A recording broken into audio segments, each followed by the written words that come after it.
APMC Tiptur ನಮ್ಮ ಒಂದು ತಿಪ್ಟೂರಿನಲ್ಲಿ ಒಂದಿಷ್ಟು ಬದಲಾವಣೆ ಆಗಿದೆ. ಸೆಪ್ಟೆಂಬರ್ 14-11 ಎಪಿಎಂಸಿಯ ಈ ಒಂದು ಸಭಾಂಗಣದಲ್ಲಿ ಕೊಬ್ಬರಿ ವಿಚಾರಕ್ಕೆ ಆನ್ಲೈನ್ ಟೆಂಡರ್ ಕುರಿತಂತೆ ಕೆ ಷಡಾಕ್ಷರಿ ಅವರು ಅಧ್ಯಕ್ಷ ಸ್ಥಾನದಲ್ಲಿ ದಲ್ಲಾಳ ಮತ್ತು ಖರೀದಿದಾರರ ಸಭೆಯಲ್ಲಿ ಚರ್ಚಿಸಿ ಮತ್ತೆ ತೀರ್ಮಾನ ತೆಗೆದುಕೊಂಡಿರ್ತಕ್ಕಂಥ ವಿಚಾರವನ್ನು ನಾನಿಲ್ಲಿ ಹೇಳ್ತಾ ಇದ್ದೀನಿ.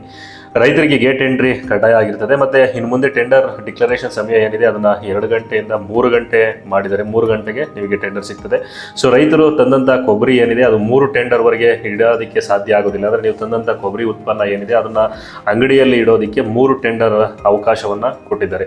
ಸೊ ದಿನಾಂಕ 1 ಅಕ್ಟೋಬರ್ ಅಂದರೆ 2024 ಅಕ್ಟೋಬರ್ 1ರಿಂದ ಏನು ಬುಧವಾರ ಮತ್ತು ಶನಿವಾರ ನಡೀತಾ ಇದ್ದಂಥ ಟೆಂಡರ್ ಪ್ರಕ್ರಿಯೆ ನಂತರ ಅದು ಸೋಮವಾರ ಮತ್ತು ಗುರುವಾರಕ್ಕೆ ಮಾಡಿದ್ದಾರೆ. ಸೊ ಆನ್ಲೈನ್ ಟೆಂಡರ್ ಮಾಡುವುದು ಮತ್ತು ಉಳಿದ ದಿನ ಟೆಂಡರ್ ಇರೋದಿಲ್ಲ.